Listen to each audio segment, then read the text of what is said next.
Hello everybody. Welcome to Chetan Sharma classes The World of Logics. Topic start करेंगे हम application the cost of taxation. Before going ahead I would like to say you that if you are watching my video on YouTube then you can go to description. You are provided with the link of my telegram channel. You can join the channel for notes. आज की इस video के अंदर हम अपना first box complete करेंगे the dead weight loss of taxation. यहाँ पे टॉपिक है how a tax affects market participants, dead weight losses and the gains from trade. Topic को स्टार्ट करते हैं. Taxes are often a source of heated political debate. In 1776, the anger of the American colonists over British taxes sparked the American Revolution. More than 2 centuries later, the American political parties still debate the proper size and shape of tax system. कह रहा है काफ़ी लंबे time तक लड़ाई चलती रही. American revolutions parties ने डिबेट करी किस मुद्दे के ऊपर कि भैया what will be the size of tax and shape of tax system के ऊपर. Yet, no one would deny that some level of taxation is necessary, as Oliver Wendell Holmes Jr. once said, "Tax is what we pay for civilized society."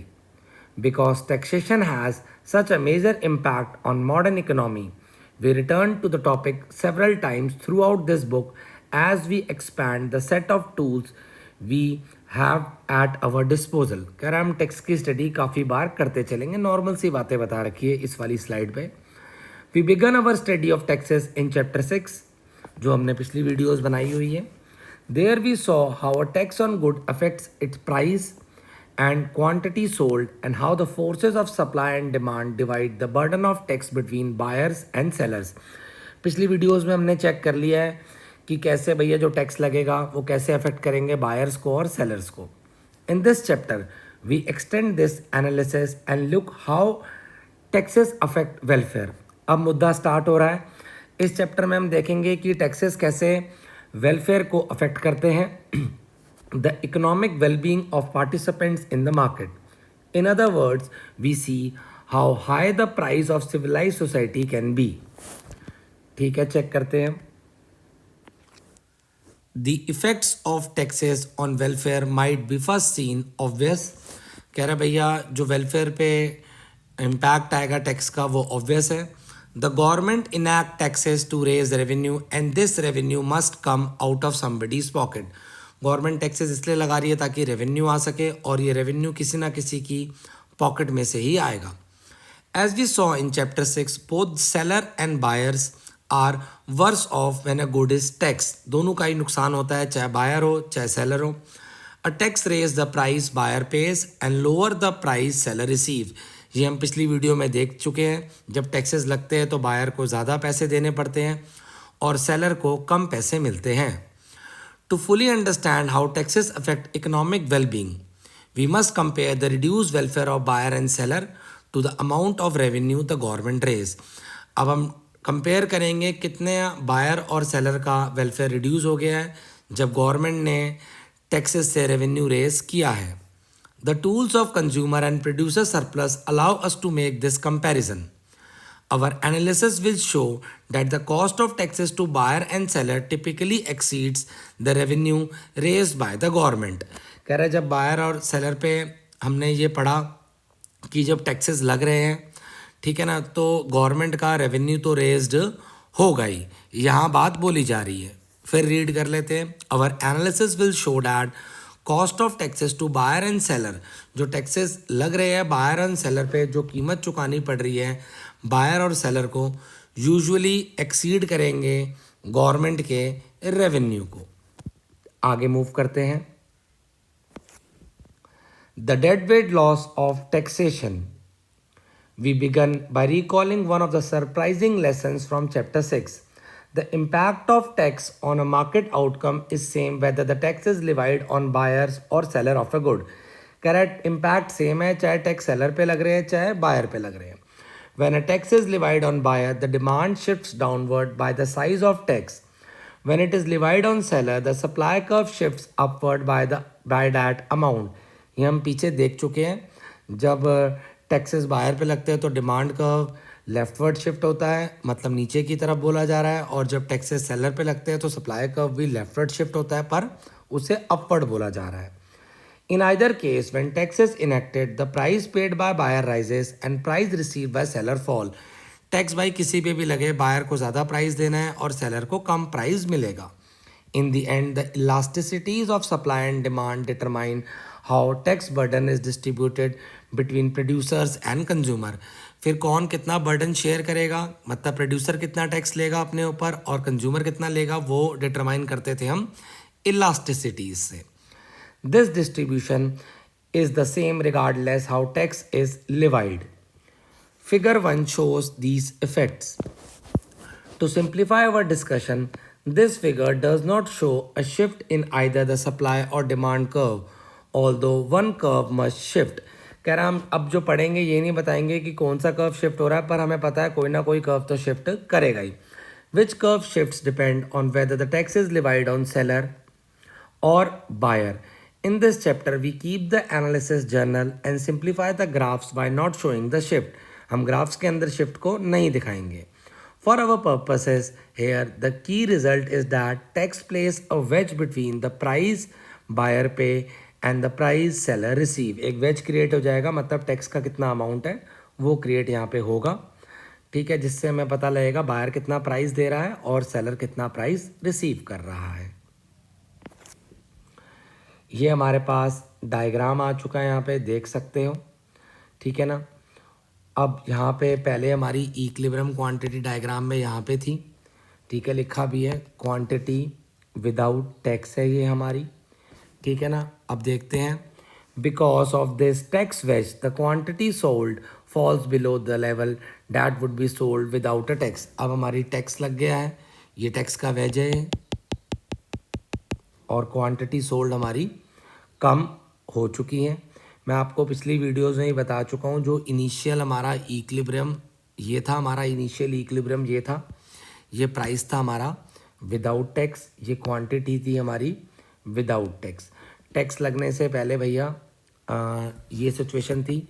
Tax लगने के बाद आप देख सकते हो buyer price extra दे रहा है और सेलर को प्राइस रिसीव क्या हो रहा है, कम हो रहा है. और मैंने आपको पीछे भी एक बात बताई थी, इनिशियल जो हमारा प्राइस था, जो मतलब इनिशियल इक्विलिब्रियम में जो हमारा प्राइस था ये वाला, इससे जितना भी ऊपर प्राइस जा रहा है वो बर्डन टैक्स का बायर टॉलरेट कर रहा है, और इससे जितना भी नीचे प्राइस जा रहा है उतना ही प्राइस सेलर को कम मिल रहा है. ये मैं पिछली वीडियोस में आपको बता चुका हूँ, यहाँ एक बार मैंने आपको रिवाइज फिर से करा दिया है. अब टॉपिक कर रहे हैं how a tax affects market participants, ठीक है. अब जो टॉपिक चल रहा है वो सीधा डायग्राम से सिखाया जाएगा, क्योंकि यहाँ पे जो भी चीज़ें लिखी है वो डायग्राम से ही रिलेटेड है. तो डायग्राम की तरफ ही चलते हैं, डायग्राम में ही मैं सारे एस्पेक्ट कवर कर दूंगा. ये देख सकते हो, आपको डायग्राम नज़र आ रहा है, डिमांड कर्व है, सप्लाई कर्व है, ये हमारा इनिशियल इक्विलिब्रियम है. उधर हमारी कुछ क्वांटिटी है जब गवर्नमेंट ने अभी तक टैक्स नहीं लगाए हैं. अब गवर्नमेंट ने टैक्स लगा दिए तो ये टैक्स का वेज है, आपको पता ही है, ठीक है ना. टैक्स लगाने के बाद क्या हुआ है, जो क्वांटिटी है वो कम हो गई है हमारी, यहाँ पे आ गई है क्वांटिटी अब हमारी, तो ठीक है. टैक्स लगने के बाद अब जो बायर प्राइस पे करेगा वो यहाँ पहुँच गया है, और जो सेलर प्राइस रिसीव करेगा वो यहाँ है, ठीक है ना. तो टोटल टैक्स का अगर अमाउंट निकालना है तो आपको क्या करना है, टैक्स को इस क्वांटिटी से मल्टीप्लाई कर देना है, तो टोटल टैक्स का रेवेन्यू आ जाएगा जो गवर्नमेंट को मिलेगा.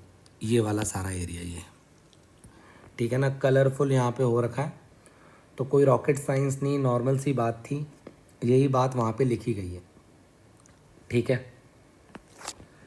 अब यहाँ पे लिखा है वेलफेयर विदाउट अ टैक्स, ठीक है ना, कुछ अमाउंट बता रहा है, ऐसे कुछ ना कुछ, किसी भी चीज़ का कुछ ना कुछ अमाउंट बताया जा रहा है.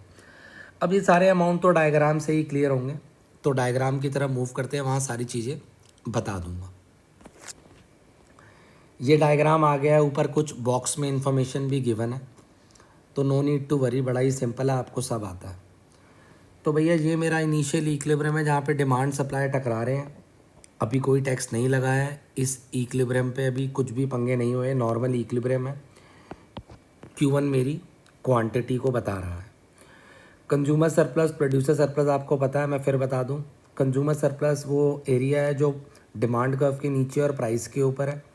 प्रोड्यूसर सरप्लस वो एरिया है जो सप्लाई कर्व के ऊपर है और प्राइस के नीचे है। ठीक है ना। तो इस पॉइंट पे जो हमारा प्राइस है वो ये है।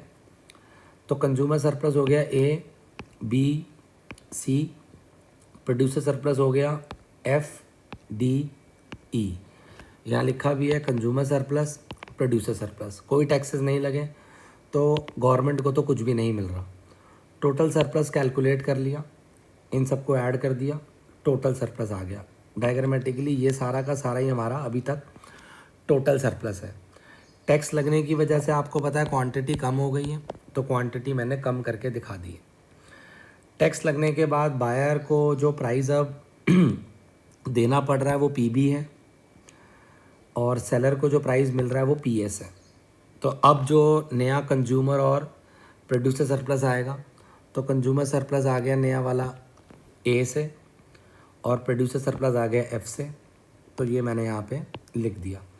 टैक्स लगने के बाद गवर्नमेंट को भी कुछ मिल रहा है, गवर्नमेंट को भी कुछ सरप्लस हो रहा है, गवर्नमेंट का भी कुछ रेवेन्यू जनरेट तो हो ही रहा है। तो ये वाला हिस्सा गवर्नमेंट को मिल रहा है टैक्स लगने के बाद। तो मैंने यहाँ लिख दिया गवर्नमेंट को जो पैसा मिल रहा है।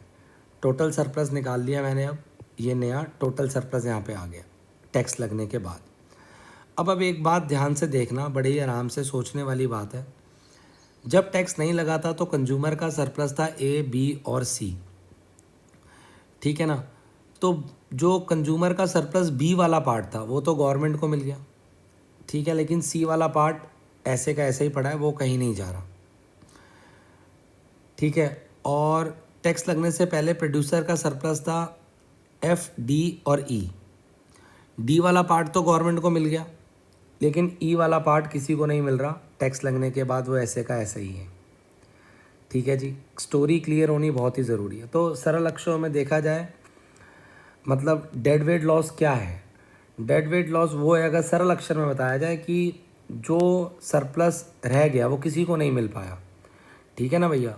वो सरप्लस किसी को भी नहीं मिल पाया। कौन सा सरप्लस है वो है सी और ई। ये सरप्लस तो भैया किसी को नहीं मिल पाया। तो डेफिनेशन, जो किताबी डेफिनेशन है, जो मैंक्यू जी बोलते हैं जो फॉल आया है टोटल सरप्लस के अंदर, वही हमारा डेड वेट लॉस है, ठीक है जी। तो ये फॉल आ गया, यहाँ पे देखो नेगेटिव का साइन है, फॉल बता रखा है, सी और ई का फॉल आ गया है। तो यही हमारा मेन मुद्दा है जो हम डिस्कस कर रहे थे। बड़ा ही सिंपल टॉपिक है। देखो पीछे की सारी वीडियोस अगर देखिए तो मुझे नहीं लगता इस टॉपिक में कुछ भी था, ठीक है ना। देखो जैसे चैप्टर आगे चलते रहेंगे, पीछे की चीज़ें तो भैया आएगी ही आएगी। कंसेप्ट पीछे के क्लियर है तो आपका हाथ कोई भी नहीं रोक सकता, ठीक है जी। अब ये वो सारी चीज़ें बता रखी है जो मैं आपको बता चुका हूँ। देखो एक बहुत ही अच्छा जोन है यहाँ पे, ये वाला कह रहा है to understand why taxes cause dead weight loss. कह रहा है टैक्स की वजह से डेड वेट लॉस हुआ क्यों। तो भैया यहाँ पे एक प्रिंसिपल याद करना है हमें, जो हमने सबसे स्टार्टिंग की वीडियो में सीखा है। People respond to incentives. अब इंसेंटिव्स क्या है, यहाँ पे गवर्नमेंट ने टैक्स लगा दिए, अब लोग भी रिस्पॉन्ड करेंगे। टैक्स लगने की वजह से बायर को प्राइस क्या देना पड़ रहा है, बायर को प्राइस अब ज़्यादा देना पड़ रहा है, तो बायर ने डिमांड कम कर दी। टैक्स लगने की वजह से सेलर को प्राइस क्या मिल रहा है, कम मिल रहा है, तो सेलर ने सप्लाई भी कम कर दी। तो ये रीज़न है जिसकी वजह से क्वांटिटी के अंदर फॉल आ रहा है। समझ आया कि नहीं आया, यही वो रीज़न है। तो ये थ्योरेटिकल क्वेश्चन भी आ सकता है कि डेड वेट लॉस क्यों है, तो उस समय बच्चे इसको भूल ही जाएंगे, ठीक है ना भैया। सारी का सारा जितना भी डेटा है आपको दिमाग में रख के चलना ही पड़ेगा। अगर आपको अच्छे मार्क्स स्कोर करने हैं या अपने कॉन्सेप्ट भी अच्छे बनाने, तो आपको सारा डेटा दिमाग में रखना बहुत ही ज़रूरी है। देखो वीडियो नंबर 1 की चीज़ आज डिस्कस हो रही है, ठीक है ना। तो प्लीज़ सारी चीज़ें ध्यान में रखो, आपके लिए ही बेटर रहेगा। तो यहाँ पे टॉपिक हमारा ख़त्म होता है। अब हम पढ़ रहे हैं dead weight losses and the gains from trade, ठीक है। यहाँ एक स्टोरी बता रखी है, एक माइक है और एक मी है। माइक जो है भैया वो मी का हाउस क्लीन करता है और उसके लिए $100 लेता है, ठीक है। लेकिन अगर माइक कहीं और काम करता है तो उसको $80 उसकी अपॉर्चुनिटी कॉस्ट है, और मी का जो घर साफ हो रहा है उसको वो वैल्यू करती है $120। उसके लिए वो मतलब उसके लिए उसकी वैल्यू है, जो एक्चुअल में तो मी $100 ही दे रही है, पर मी की जो वैल्यू है घर साफ करने की वो है $120। ठीक है। तो भैया जब ये दोनों आपस में ट्रांजैक्शन कर रहे हैं तो दोनों को $20 का बेनिफिट हो रहा है, तो टोटल सरप्लस जो नज़र आ रहा है वो $40 का नज़र आ रहा है। ठीक है ना। तो जब दोनों ट्रांजैक्शन में एंटर करते हैं तो कुछ दोनों को बेनिफिट हो रहा है, कुछ दोनों का ही सरप्लस है। लेकिन सपोज करो गवर्नमेंट कहती है जो हाउस क्लीनर है जैसे कि हमारा माइक है, उससे हम $50 के टैक्स लेंगे। ठीक है। अगर $50 के गवर्नमेंट टैक्स लेती है तो भैया अब क्या होगा अब दोनों बेटर नहीं फील कर पाएंगे, क्योंकि अगर गवर्नमेंट $50 का टैक्स ले लेगी तो ऐसे मौके में क्या होगा, ऐसे मौके में मी कहेगी भाई मैं हाउस क्लीन करने के मैक्सिमम तेरे को $120 दे दूंगी। जब $120 मी देगी तो माइक कहेगा मेरे को टैक्स देने के बाद तो $70 ही बच रहे हैं, जबकि मेरी अपॉर्चुनिटी कॉस्ट तो $80 की, तो मेरा तो नुकसान हो जा रहा है। ठीक है। तो भैया अगर उसका नुकसान बचाना है माइक का तो मी को $130 देने पड़ेंगे। $130 देने में मी कहेगी मेरा नुकसान हो रहा है, मैं तो मैक्सिमम $120 ही दे सकती हूँ, इतनी की वैल्यू है मेरे लिए तो घर साफ करने की। ठीक है भैया। तो इसकी वजह से क्या होगा, दोनों में ट्रांजैक्शन होएगी ही नहीं।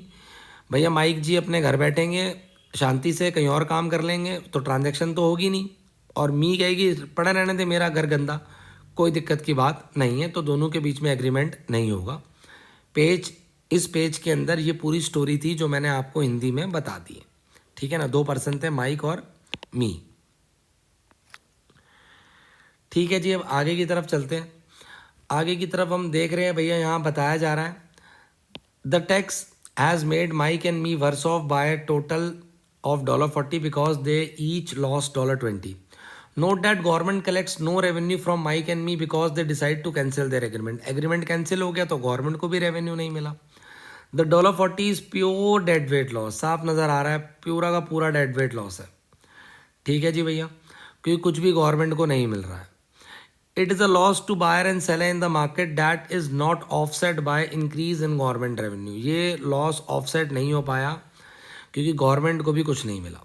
For this example we see the ultimate source of dead weight loss. Taxes cause dead weight loss because they prevent buyer and seller from realising some of the gains from trade. Taxes की वजह से dead weight loss हुआ है क्योंकि उनको कुछ भी gain नहीं मिल पाया बायर और सेलर को। The area of triangle between supply and demand curve created by tax wedge measures these losses. हम पीछे देख ही चुके हैं, जो टैक्स जो लॉस था वो था C+E। ये प्लस है यहाँ पे C+E, ये रहा C और E आपको नज़र आ ही रहा है। ठीक है। दिस कंक्लूजन यहाँ से रीड कर रहे हैं। This conclusion can be seen more easily in figure 4 by recalling that demand curve reflects the value of good to consumers and supply curve reflect cost of producer. ये हम पीछे देख चुके हैं। when tax raises the price buyer pays to PB and lowers the seller receive PS। Tax की वजह से buyer को ज़्यादा प्राइस देना पड़ रहा है PB, और जो हमारे सेलर है उनको प्राइस कम मिल रहा है PS।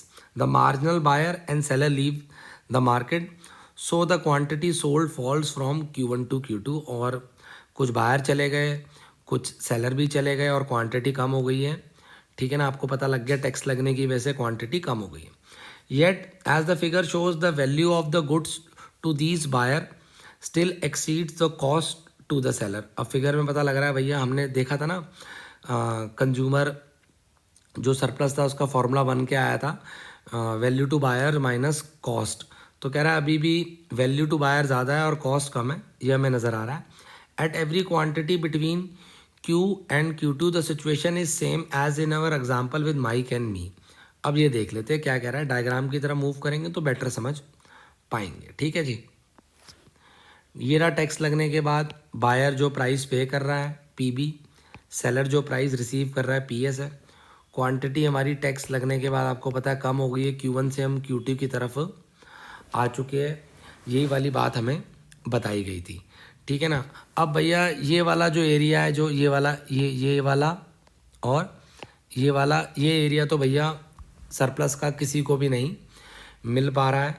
तो कह रहा है भैया जो ट्रांजैक्शन है वो Q2 तक ही हो रही है ना टैक्स लगने के बाद, हम तो इतना ही आउटपुट में डील कर रहे हैं Q2 तक। तो कह रहा भैया टैक्स लगने के बाद हम Q2 पे आ गए, तो जो माइक और मी वाला एग्जाम्पल पड़ा है वो कहीं इसी रेंज के बीच में है, क्योंकि एग्रीमेंट ही नहीं हो रहा है, दोनों काम ही नहीं करना चाह रहे हैं, दोनों काम ही नहीं करना चाह रहे हैं, वही वाली बात हो गई। तो ये प्योर डेड वेट लॉस का केस हमें नज़र आ रहा है, यही वो पीछे मैं बता रहा था जो मैंने बताया आपको, एक बार पीछे ले चलता हूँ ताकि आपको बेटर समझ आ जाए। डायग्राम मैंने आपको दिखा दिया है, ठीक है, यही बता रहा है at every quantity between Q1 and Q2 the situation is the same as in our example with Mike and me, ठीक है ना, क्योंकि ट्रांजैक्शन ही नहीं हो रही है। The gains from trade, the difference between buyer's value and seller cost are less than tax। अब देखो कितनी सुंदर बात बोली गई है, यही बात सीखनी है हमें। कह रहा था gains from trade, the difference between buyers value and seller cost, जो डिफरेंस आ रहा है किसके बीच में, बायर्स वैल्यू और सेलर कॉस्ट में जो डिफरेंस आ रहा है, वो ये डिफरेंस आ रहा है यहाँ पे इस वाले जोन के अंदर, ये इस वाले जोन के अंदर बायर्स की जो वैल्यू है और सेलर की कॉस्ट है वो ये डिफरेंस आ रहा है, ठीक है ना, ये टोटल सरप्लस होता हमारा। कह रहा है और जो ये डिफरेंस है इज़ लेस देन टैक्स, और टैक्स देना पड़ रहा है ज़्यादा। भैया सरप्लस तो इतने का है इस वाले जोन में Q1 Q2 में, लेकिन अगर टैक्स का अमाउंट इससे ज़्यादा होएगा तो भैया फिर तो कोई भी ट्रेड के अंदर आएगा ही नहीं। बहुत काम की बात है ये वाली जो समझनी है, बड़ी सुंदर बात लिखी है। The gains from trade, the difference between buyers value and seller cost, यही तो गेन्स फ्रॉम ट्रेड होता है ना। तो फॉर्मूला आपको पता ही है, तो निकालने का total surplus difference between buyer value and seller cost, तो ये वो आ रहा है। और जो ये गेन आ रहा है ये जो है ये टैक्स से हमारा कम आ रहा है गेन, तो ट्रांजैक्शन होएगी ही नहीं, ठीक है। यहाँ लिखा है as a result these traders are not made once, these traders are not made once the tax is imposed, the deadweight loss is surplus that is lost because tax discourage these mutually advantageous traders। तो deadweight loss बता रहा है जो नुकसान हमें नज़र आ रहा है, जो सरप्लस के अंदर हमारा नुकसान हो गया है, ठीक है। तो टॉपिक यहाँ ख़त्म होता है। हाँ, so thanks for watching my video. कोई डाउट हो आप मुझे व्हाट्सएप कर सकते हैं 9891156969 पर। Once again thank you very much.